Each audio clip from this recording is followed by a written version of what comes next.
Striker Scorpion 82 is now sponsored by Warhammer Combat Cards, a card battle game featuring your favourite Citadel miniatures from the 40k universe. Build your army decks, dominate opponents in player versus player action, collect and upgrade cards to fit your strategy, improve their power and unlock unique traits. Choose from all 40k factions, take part in campaigns based on iconic 40k battles, rise to the top of the leaderboard and win glory.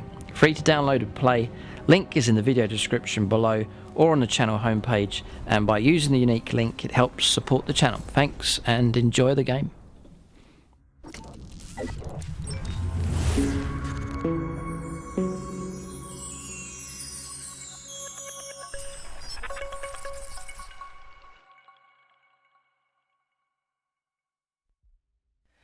Alright, so welcome to this top 5 units video for the Orcs. So get out of here. What we're going to do in this video is take a look at the top 5 units that I think should be in your Orc army list. So we will go for each of those units. We'll go through, we'll take them from reverse order, so number 5 first, all the way through to the top choice at number 1. So it's been quite difficult to choose these ones here, and maybe you'll disagree with some of the choices that I've made. I've been sort of drawing on units from my own collection. I do bear in mind units that I'm not currently using or units I don't actually have. I do make that consideration. If I think a unit is really good and I don't have it, I'll add it into the list here. But I've gone for 5 units I have that are from my current collection here, and at the moment they all feature in my Orc list. So number 5, and this one's, they're just about in. There are other units that probably are better, but I think the potential that they have is good. They're a good resource for the Orcs. That's the Mech Guns. So here they are, 4 of those. If you have your own list, or you have you disagree with this one and you think another unit should be number 5 or number 1 or whatever, then leave that in the comment section below, and then other people could see your suggestions and talk about the unit size, war gear, combinations, stratagems, all that kind of stuff that all is used to enhance and make that unit one of the best units you can take for the Orcs. So I mean, I'll read the comments of interest for sure and consider what other people have to say. But Mech Guns, I take a smaller unit, so not as effective as they could be, because you can take a bigger unit than that. I think I bought 2 boxes of them. I think you get 3 per box. I could be wrong. So I painted up 3, and then I've still got 2 on the sprue yet to paint, which I'm tempted to make this unit bigger. If somehow I could squeeze in a bigger unit of them to my army, then I'll certainly consider going for it. But at the moment, unit of 4, and they seem to do okay for me despite being a smaller unit. So in this video I'll try and talk about all the enhancements and all the reasons why they're part of the top 5. So Mech Guns, the first thing that's great about them is their stat line. It really is good. Weapon skill 3+. They are slow, but that we'll talk about getting around that a bit later on. Strength 5, toughness 4, 3 wounds each. So there's loads of wounds to try and get through. 3 attacks base, which is excellent, and then the armor save. It's a 2+ armor save, which is fantastic. 3 wounds to try and get through.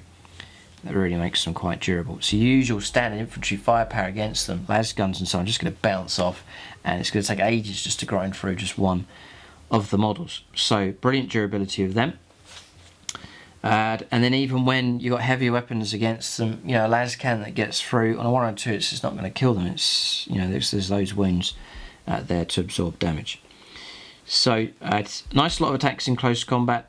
Nice and durable, brilliant armor save on them, so that's already a good start for the Mech Guns. So there's a couple of downsides. One is speed, so we'll cover that now. So the way I get around that with these is putting them inside a transport vehicle. You can go for a truck to move them around. I believe they are allowed to go inside a regular Orc truck just to give them a boost up the table. I put them inside a battle wagon or a bone breaker battle wagon. So a number of great advantages for that. First is obviously some protection for these. They're tough enough, but it offers them a layer of protection. The opponent's got to destroy the vehicle in order to get to them. The other thing is mobility. I've got a vehicle now that can move 12 inches around the table instead of crawling along at 4 inches on foot. And you've only got 5 turns now for 9th edition. So these need to be making some kind of impact turn 2, turn 3 at least.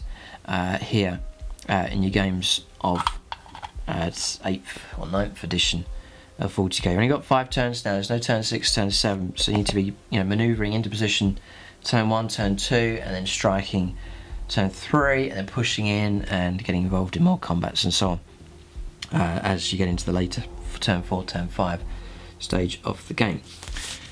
So there's the movement that's from that, and then also the ability to, when you disembark 3 inches from the vehicle and then make your move. So effectively you're gaining an extra 3 inches move. So when they disembark, it's like a 7-inch move available from these. That all helps. It's all about trying to get these to where they need to be to get into a decent range for making a charge.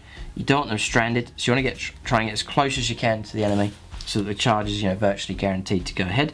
And the other way to enhance these and to try and get them across the table a bit further is to have a war boss nearby, and then he will then grant them the ability to move, advance, and then charge on top of that as well. The units can advance whilst they're in range 6 inches of him.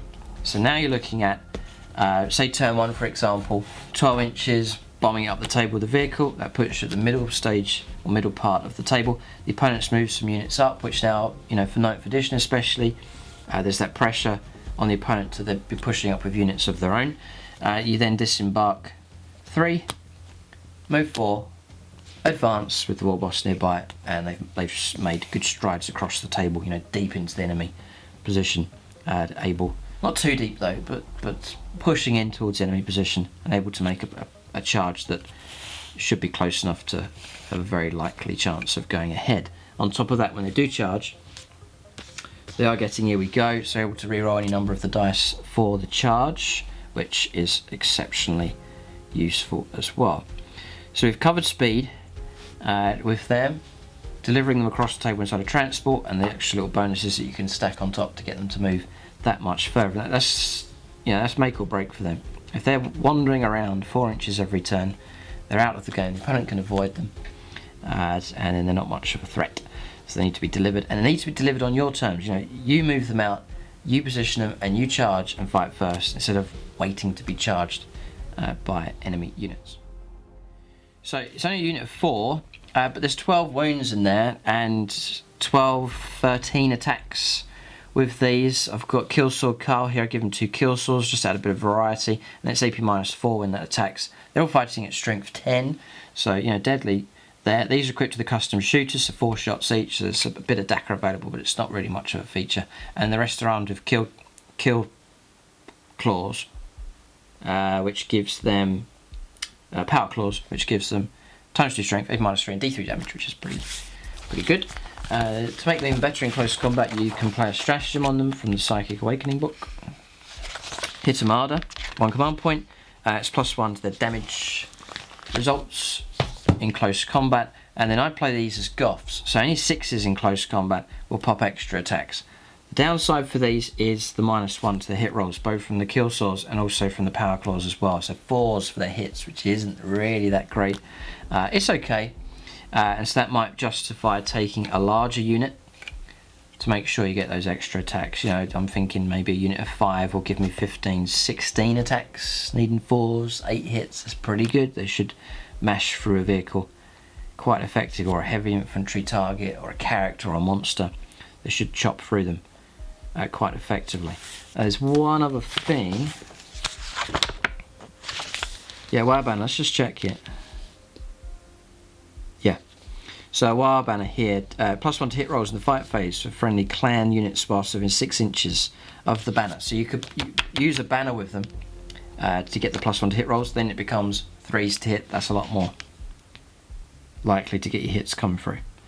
So, but generally speaking, they'll get their hits okay. 4s is alright, it's not too bad. Plus your 6s popping extra attacks with Goths, and just the number of attacks they get is okay. So they'll cause trouble, and they've become quite a valuable part of my current orc list. But that's the Meganobs here. They're down at number 5, but they make it into this list. They're a decent unit currently in my orc army. So that's number 5. We'll move on to my 4th choice next.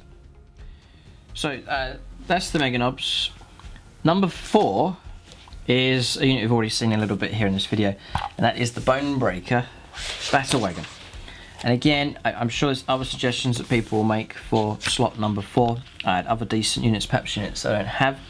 But Bonebreaker has proved to be a very, very useful choice. So there is 3 types of the Battle Wagon: the regular Battle Wagon, the Gun Wagon for more of a shooty option, and then the Bonebreaker, which is more for close combat. They're all transport vehicles, but it's the Bonebreaker is the one that I go for. If there's a certain combination out of any of these 3 that you like to take, then leave that in the comment section, why you take it and why, what works best, because there's loads of different loadouts and combinations. I'm not going to go through them all here in this video. But for the Bonebreaker, I prefer the Bonebreaker because it gives you the toughness 8. Regular Battle Wagon is just toughness 7. The Gun Wagon gives you toughness 8 as well, but that toughness 8 is very, very useful just for trying to prevent wounds from actually coming through. For example, bolters would wound on 5s against a Battle Wagon, but they wound on 6s. That's useful, you know, as the opponent tries to chip wounds off. A Liam Ross Battle Cannon will wound on 3s, but it will wound on 4s against the Bonebreaker. So that toughness 8 can really help you out at times. 16 wounds, there's loads of wounds to get through on this thing, and a 4+ save. So the Bonebreaker, I've chosen it as number 4 because it's multi-use. So it really is like a workhorse for my army, and what it does, what it's required to do, there's multiple things it's required to do, and usually it does a pretty good job. So the first thing with the Bonebreaker, and the reason why I take it, is transportation, and for that it's well equipped. You're getting a tough vehicle with loads of wounds, so it's going to be hard for the opponent to try and crack that transport open to get through to the units that are inside. And usually I'm transporting my tank bus, my Mega Knobs are going inside, which you can transport them. They take up 2 slots each, and then there'll be a mixture of characters in there as well. The Weird Boy, Gut Ripper, Pain Boy, they'll all be inside there. So it's a precious cargo inside this, and so I want a vehicle that's going to survive, or be that much more survivable, which we'll come to that in a moment, how you can improve the Bonebreaker with that. So transportation, good protection for units that are inside, good capacity. It can transport 12 flash gits or clan infantry models, and each mega armor or jump pack model takes the place of 2 other models. So 12 in total. They take up, because they're Mega Knobs, that'll be 8, and then my characters 9, 10 and 11, so I can put them all in with 1 slot to spare for another character. So transportation and protection, so you're protecting the unit inside and then you're moving it up the table. Mega Knobs are very slow, so taking a transport vehicle gives them the movement up the board they need. Instead of going 4 inches every turn, Bonebreaker's going to go 12 inches. And then the other great thing is when you disembark, you get 3 inches to disembark, so an extra 3 inches they can go. Then you move on top of that and then charge, and if Gut Ripper's nearby, they get to advance and charge. So 3 inches for advance and then charge with the help of Gut Ripper gives a nice bit of reach for the Mega Knobs as well. So you can see there's multiple uses for the Bonebreaker, all helping out other units. So you know, it may not be the unit that wins you the game, but it helps work towards that by helping out other units in your army. So it's decent level of protection. The way to make that even better here is, again, the Psychic Awakening book, which I think has helped the Orcs out a fair bit. Custom jobs, Fortress, Battle Wagon, Bonebreaker or Gun Wagon, model only. This has a save characteristic of 3+ instead of 4+, and then a 5+ invuln save as well. So fantastic, you get a chance of blocking any kind of shot that comes through, as long as it's not mortal wounds. So that invuln save will really help out. 5+ doesn't sound very much, but you take 4 las cannon wounds, or wounds coming through, and then you roll a couple of 5s, you'll really be glad of the 5+ invuln save. And that's happened a few times, you know, where it's been horrific damage has come through, and it's come through as bad damage, but it's kept the vehicle alive. So points wise, Bonebreaker comes through at 160 points, which is reasonable enough, but then you start adding stuff on top. The death roll is 20. The big shooters, I take 3 big shooters just to provide a little bit of firepower. It's not the main focus for this thing, but the ability to do some kind of shooting. So 15 points of 3 big shooters, and then I've modelled on some kind of cannon, custom cannon thing on top.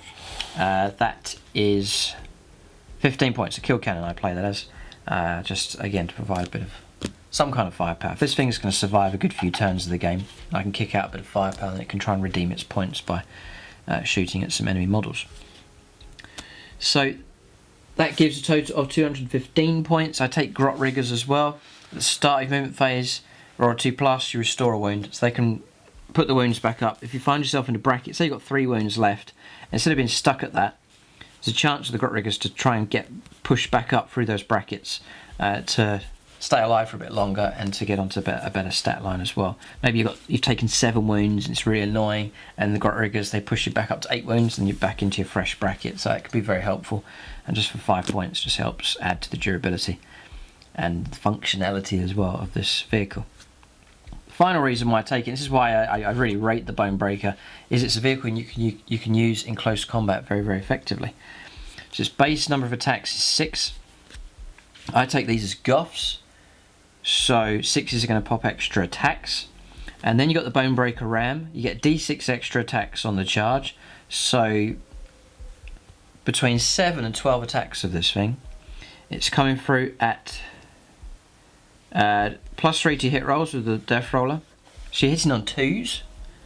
It's absolutely fantastic. +1 strength. She's on strength 9, and it's AP -2, so going to bite a bit off the armor, and it's damage 2 as well. So great for running over Primaris models. And indeed, the new Space Marines, first generation or firstborn, they're all going to go up to 2 wounds. So damage 2 weaponry is going to be very, very useful at fighting against them. So I think it's a great weapon, and I've used it, run over a lot of stuff with this Bone Breaker already.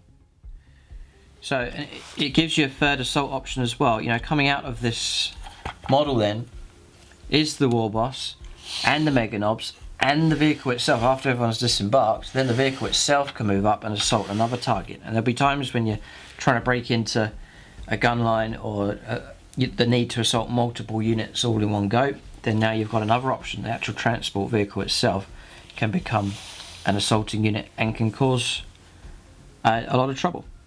So I think it's a valuable asset for sure for this Orc force. I think that's pretty much it for the Bone Breaker. Keep a lookout for it in battle reports. You'll see it primarily in the early turns doing its job, just transporting my units around, and then you should also then start to see it getting stuck into close combat and causing trouble for enemy units, and kick out some pretty good damage. Potential between 7 and 12 attacks. 6 is going to pop extra attacks, 2s to hit. I think it's excellent. So the Bone Breaker is in. So that's the Bone Breaker. We'll move on to number 3. This is number 3 and number 2. It's very difficult to split these. One's just edged it, which may come as a bit of a surprise. But number 3 is not trucks, don't worry, it's tank busters. Now, perhaps some other choices may be controversial, but this unit surely would be in the top 5. I think vast majority of Orc players would agree that tank busters are one of the best units that Orcs can take. So, we'll backtrack here to elites. Points wise for them, they're now 5 points each, I think, 7 points each, plus 10 points to taking rockets. The combination that I go for, which I recommend, because time and time again it works, it's worked really well for my Orc army. So units of 8. It's not units of 10. You can go units of 10 if you've got spare points, but units of 8, I think they can effectively do a job for you at 8 strong, and yet still remain quite a small mobile unit and not costing you too much in points. 8 of them will cost just 136 points. So it's a cheap unit. And then what you're getting with that, it's all about the rockets really. I don't take any of the extra war gear, tank hammers and so on. They all sound a great idea, but it's rocket launcher, just a standard dependency on the rocket launcher. Range 24, assault 1, strength 8, -2 and 3 damage. It's a brilliant stat line. And then what really is the strength of the tank busters is the tank hunter's ability. You can reroll hit rolls, any hit rolls for attacks made by this unit that target vehicle units. So 5's to hit, but when you start getting rerolls, plus you're getting 6's pop extra shots, you're starting to look at this unit kicking out about 6, 7 hits quite easily against an armoured target. And remember, every time that one of those makes it through, it's a straight 3 damage every time. So very reliable. Big chunks of armour being ripped out with that weapon. So, to make it even better, I'm trying to give you the best loadout that you can. So I've gone for smaller units. If they're wiped out and destroyed, I've got other units. I haven't put all of my weight onto these. And usually I'm running in a 2,000 point, I'm running 2 of these. Units of 8. On foot, they will be destroyed. Again, so soft. They will not survive. And you need to try and keep them around 8 for them to be effective with their firepower. So I put them inside a truck. Some orc players will put them inside battle wagons and so on. Open-topped version. But the truck's good enough, open-topped. Now the opponent's got to try and destroy the truck first before they can get through to the tank busters. So that's worked out well. You're also gaining manoeuvrability to line yourself up for shooting. So, you know, a 12-inch move with the truck and the model's being able to fire, you know, you're measuring your ranges from any point on the hull of the vehicle, as opposed to a 5-inch move, too slow, and, you know, to get in range, you're exposing yourself to enemy firepower, small arms firepower and so on. So instead, I'd heartily recommend that you put them in some kind of transport vehicle that's open-topped to protect them and manoeuvre them into position. So this unit would operate sort of the middle of the table. Not really a backline unit because their range isn't long enough, but more of a sort of your front line. Sort of, say if you've got a 4-foot table, you're sort of deploying at 12 inches in, and then you're sort of moving sort of the halfway point of the board, halfway across the table, if not a slightly bit back from that. And I try and manoeuvre it so that they're in range of their target, but they're not any further forwards than they need to be. They're just there to shoot at that target and to get into position where they're not exposed to too much enemy firepower or getting too close to get into any kind of trouble. Or too much trouble, because they're going to attract attention, but you don't want to manoeuvre them where the opponent's army can fire everything at them. So I try and limit how close they get to the enemy. So inside a transport, 8 of them, all equipped with rockets, 8 shots, 5s to hit usually, re-rolling everything against vehicles, 6s popping extra attacks. Then to further enhance that, I was taking bomb squigs. What I was finding with those is it's quite expensive, 10 points every time for a single use weapon. And the other thing is the range 18. I was finding to use the bomb squigs, I was putting these, needing to get them closer and then putting them more at risk. So I've dropped the bomb squigs for the most part and just run them purely as a unit of 8. So to then give some enhancements to the tank busters, here I take them in a specialist mob, and it's Spoon Boys, blow it up. So what you get is you improve the strength and armor penetration characteristics of rocket and stick bomb weapons. That's rocket, stick bomb in their profile, for example rocket launcher, stick bomb chucker, as well as tank buster bombs, wing missiles, cannons, and so on and so on. So they turn from strength 8 to strength 9. It's really useful against toughness 8 vehicles such as the Liam Russ and Bane Blades and so on. And then the AP is improved as well. So instead of AP -2, which is okay, but the opponent's going to save a few if they've got a 3+ armor save tank. It's AP -3 that really cuts down further the chances of saves being made, and that therefore then lets more and more damage come through. So that's well worth going for, just to make them even more powerful. Then you want to go for some stratagems to talk about. So there's 2. There's 3. No, there's 3 here to bear in mind. The first one is more Dakka. So, Orc unit from your army shoots in the shooting phase. To the end of that phase, units of Dakka ability triggers on unmodified roll of a 5+ instead of a 6+. So, as I've been corrected, and I think it's still the case with 9th edition, unless that's changed, let us know in the comment section below. But more Dakka, you can only play stratagems on units that are on the table. So the tank busters, whilst they're inside their transport, you can't play stratagems on that unit because they're inside a transport vehicle. I think that's the way it currently runs. But if that has changed, then by all means let us know. More Dakka, if they're outside of their transport, you can play that. That can be handy sometimes if there's a minus to the hit roll against them for some reason, shooting at a flyer for example.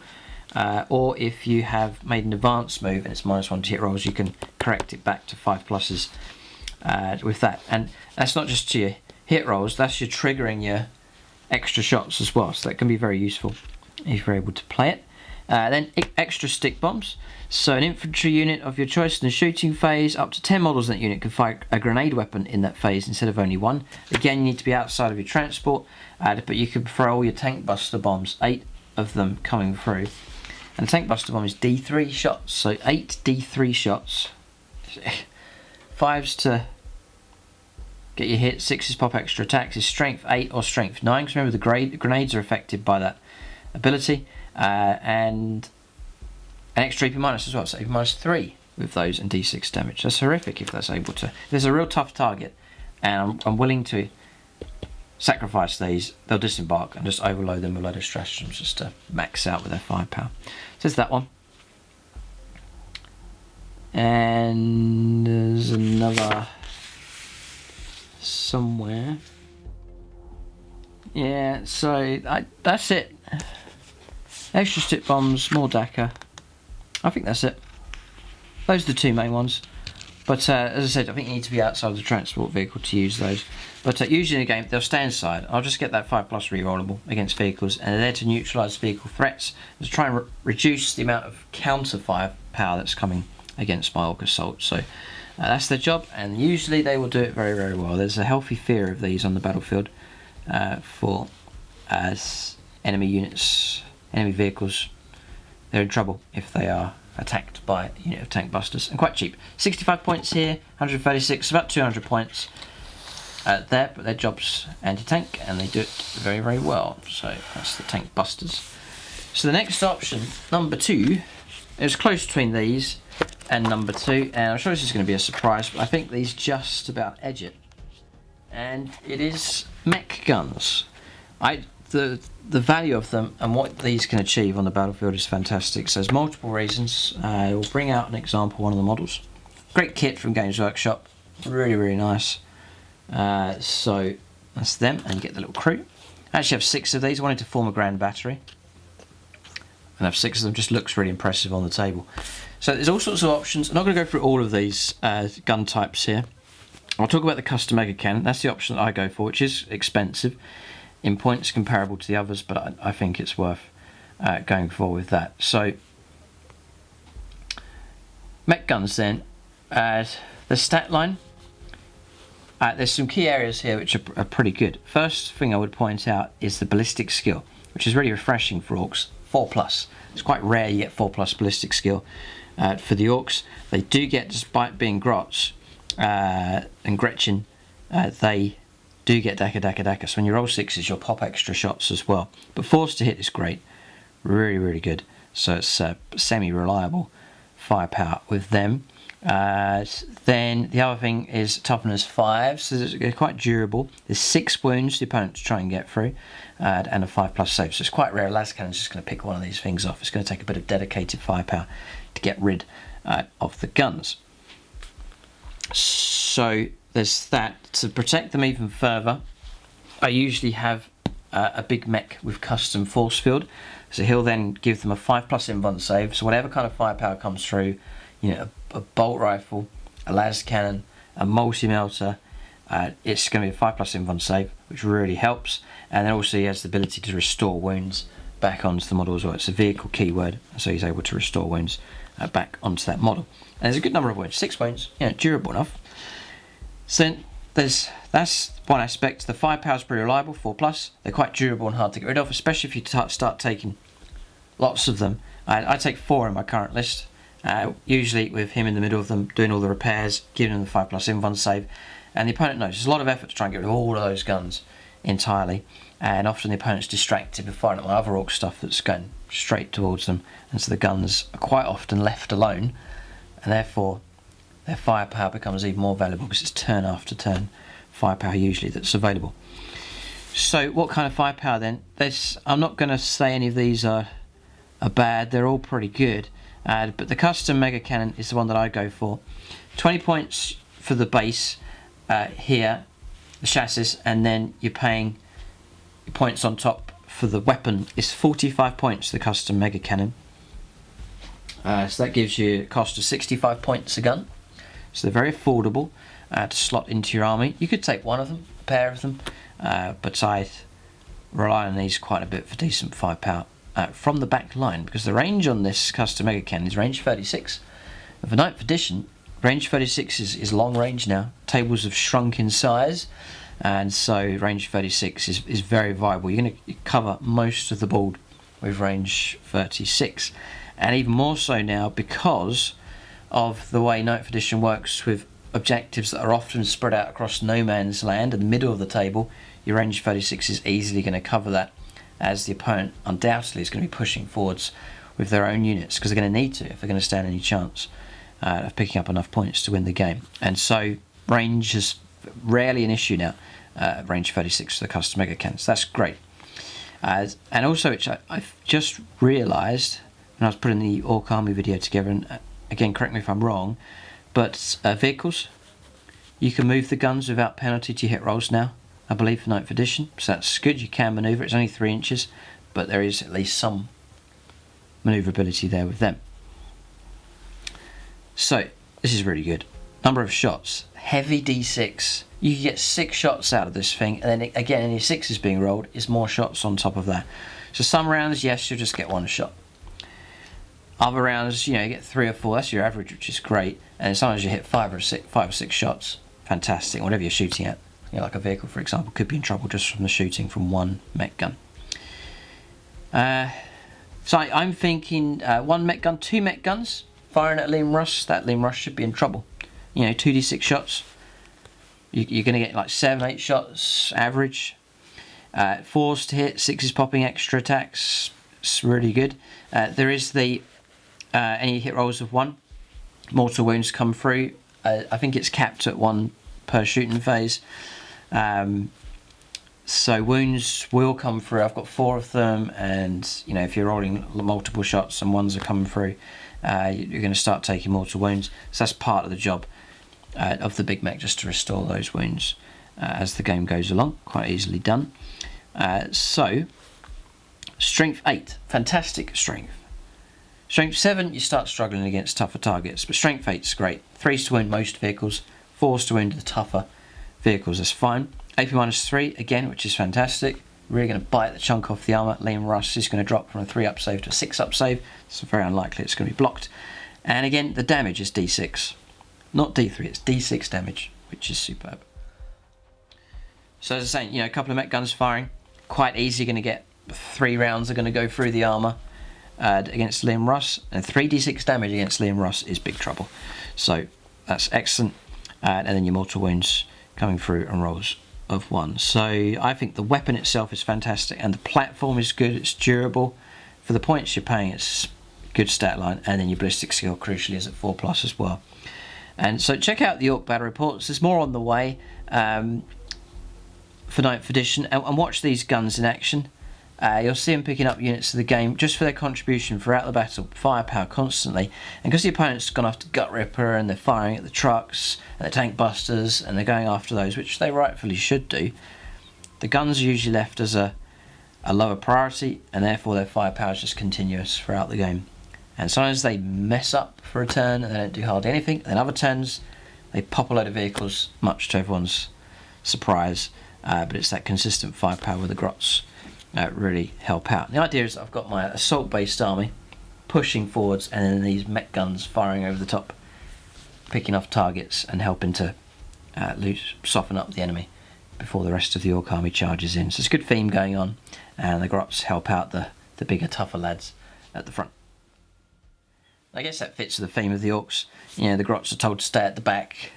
You're no good. You're no good. You just stay at the back with the guns, whilst the big Orc boys push forwards to the front and assault the enemy. So it fits in nicely. And Napoleon's just left at the back. There's a little daycare Orc to look after all these little Gretchens running around. And you can imagine him shouting and screaming and stomping his feet when things go wrong, and trying to repair these guns here as the grots fire them continuously throughout the battle. So it's a nice theme, and a big fan of the model. Beautiful kit.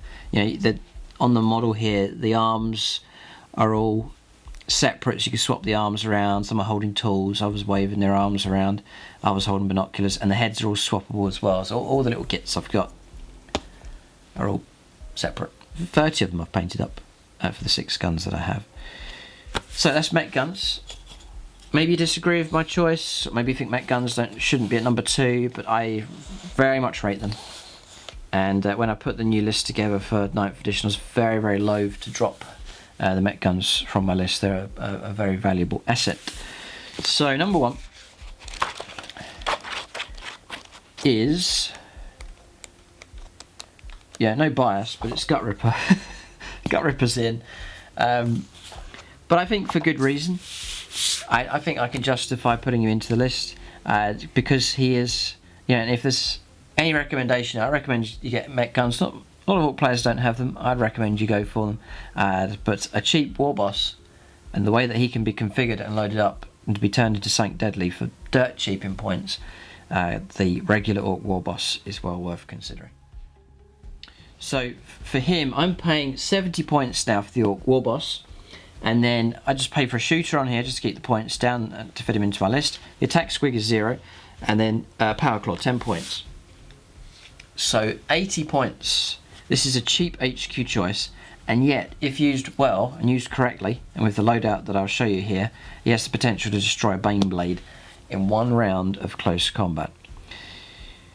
So to do that here, to build your own custom Orc war boss. Now, Games Workshop have released rules for Gruk Face Ripper, that's the model, but I'm just going to use him as a war boss. This is unnamed character, and therefore you can start to configure him and build him up the way you want him to be. So first off, the stat line is great. 6 wounds for him is tough enough. 4 attack space, which is great. Strength 6, toughness 5, these are all really good. 4 up armor save. Weapon skill is 2+, again, brilliant. So the stat line there, for what you're paying in points, is fantastic. Then the ability with Wag here, clan infantry units within 6 inches at the start of the charge phase can charge if they advance this turn. So it means that he can advance and charge, so 5 advance and charge, and other units nearby such as my Meganobs can advance and charge as well. So there's that crucial rule to help the orcs get into combat. And orcs are obviously much better if they charge than if they are charged and the opponent's getting to fight first and cut them down. So there's that aspect to him. But now we're going to try and build him up. Power Claw at the moment, he's fighting at strength 12, AP -3 and D3 damage. And it's -1 to hit rolls, fighting at 3s to hit. And it's okay, but he's not that potent. He could charge into Liam Russ and cause a few wounds. But now we'll try and make it so he charges into Liam Russ and should kill it easy peasy here with the upgrades that you'll see. So, first thing is I take him as Goths. So any 6s rolled generates extra attacks. So that can help out. You need charge in, you roll your 4 dice, you get 2 6s. Brilliant, you've got an extra 2 attacks to come in. Then the next thing is I take a Warlord trait. I make him the Warlord and give him a Warlord trait. And I take Brutal but Cunning. And again, you might disagree with some of these loadouts. You can, if you want to leave your own loadout for your war boss, because a lot of Orc players customise their own Orc war boss, then leave that in the comment section below. Give all the details and the combo, and explain how it's used and what combination works best. But here's my combo: Brutal but Cunning. Reroll hit rolls in the fight phase for attacks made by a Warlord. So now it's 3s to hit, rerolling the 1s at least, for taking the Killer Claw or the Power Claw. In addition, add 1 to the damage characteristic of your Warlord's melee weapons. So now it's D3 +1 damage. So that really helps. In the same turn, they finish the charge move, were charged, or performed heroic intervention. So you've got to keep in mind it's restricted to those times, but that's going to be half the time when you're fighting anyway. So then, Brutal but Cunning, that really helps out. And then to really gel it with a relic and to make it a brilliant combination, go forward to Killer Claw. So this replaces the Power Claw that you've paid the points for. You then get ×2 strength, which is the same. It's AP -3, which is the same, but the damage becomes damage 3. So now you've got nice, solid, reliable damage coming through. And then combine that with your +1 damage on the charge. If you are charged or perform heroic intervention, you've got a weapon that's damage 4. and that's pretty rare in 40k. Damage 4 coming through against targets. That's real tank killing, character killing, monster killing ability with him. And then it gets better. There's no minus to the hit rolls, so he's back onto his 2+ to hit. He's already with the Warlord trait re-rolling his hit rolls or failed hit rolls, so it's 2s to hit re-rolling 1s. He's going to get those 4 hits. 6 is going to pop extra attacks, which are re-rollable, and then to make it even better, fighting at strength 12, and you can re-roll wound rolls for attacks made with that weapon as well. So usually 2s or 3s to wound, re-rollable.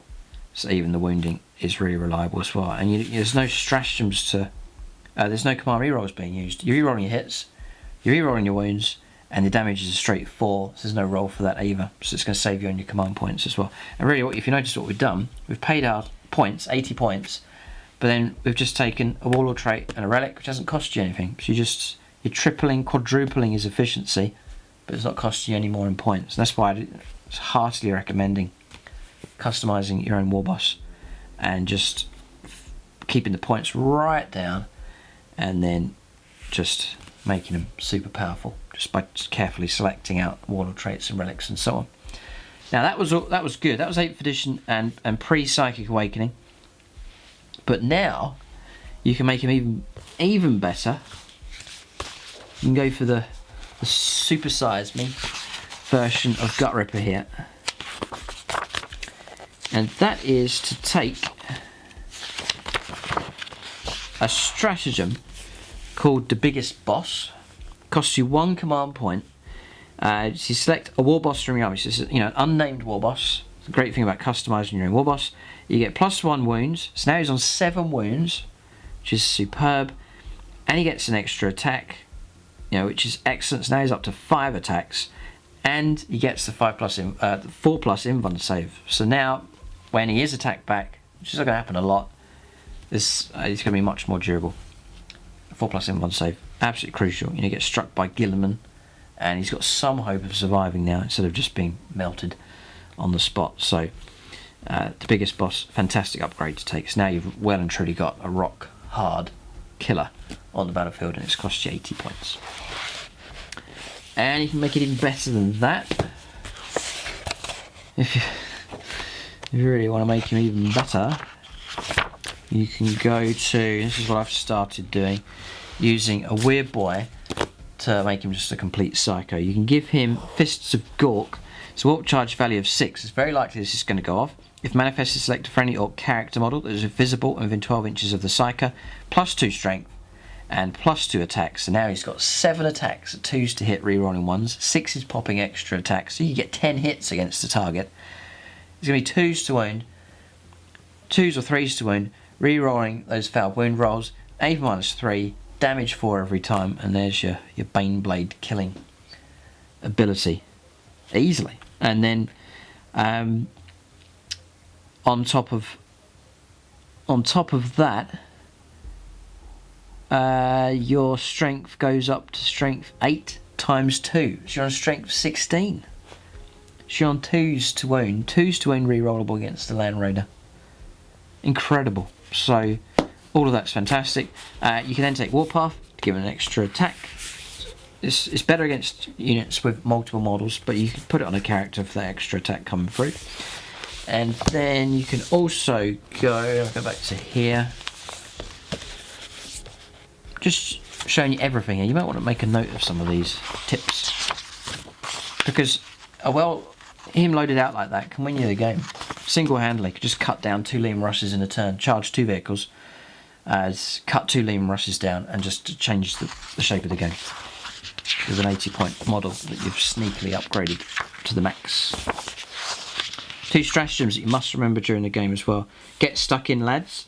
So an orc infantry unit from your army that's fought once this fight phase, you can fight a second time. It costs you 3 command points, but again, a game-changing opportunity. He's stuck in. He's taken out 1 target, who's in base contact with something else, takes out the second target, get stuck in, lads. That could change the game for you. And then if the worst happens and he is slain, Orcs is never beaten, which I think is like Honour the Chapter for Space Marines equivalent. 2 command points for this one. The character's slain, gets to fight again before he's removed from play. And again, charging against Skilliman, cause some wounds, half kill him. Gilliman strikes back.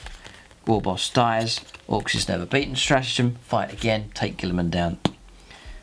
80 point model. So you see why James utterly hates Gut Ripper, and many an Imperial player hates the sight of Gut Ripper on the battlefield. But that's the logic behind taking this war boss. You can customize them, and for still sitting at 80 points, you can add on all of that to turn him into an absolute beast on the battlefield. And that's why it's going to be very difficult for you to persuade me to not put Gut Ripper as number one. And not just biased because I like Gut Ripper and he's the leader of the army, but I think he is really, really good. For the points that you pay, the damage that he can cause, I think is well deserves slot number one. So that's the top 5 units for the Orcs. Agree or disagree? Units you think should be in the top 5? Leave your comments. If you're collecting Orcs, thinking about collecting Orcs, or you're new to collecting Orcs and need a bit of help with list building and so on, then obviously there's the content of what I talked about here, but check out the check out the comments and see what other Orc players are saying. They'll leave some very valuable information for everyone as well. And the idea of these videos, it's an area to talk about strategy and tactics and getting the most out of your Orc army. But that's the top 5 for the Orcs. Check out my top 5 videos for other factions for 9th edition, and hope to make more of these in the series. Thanks for watching, and tune in next time.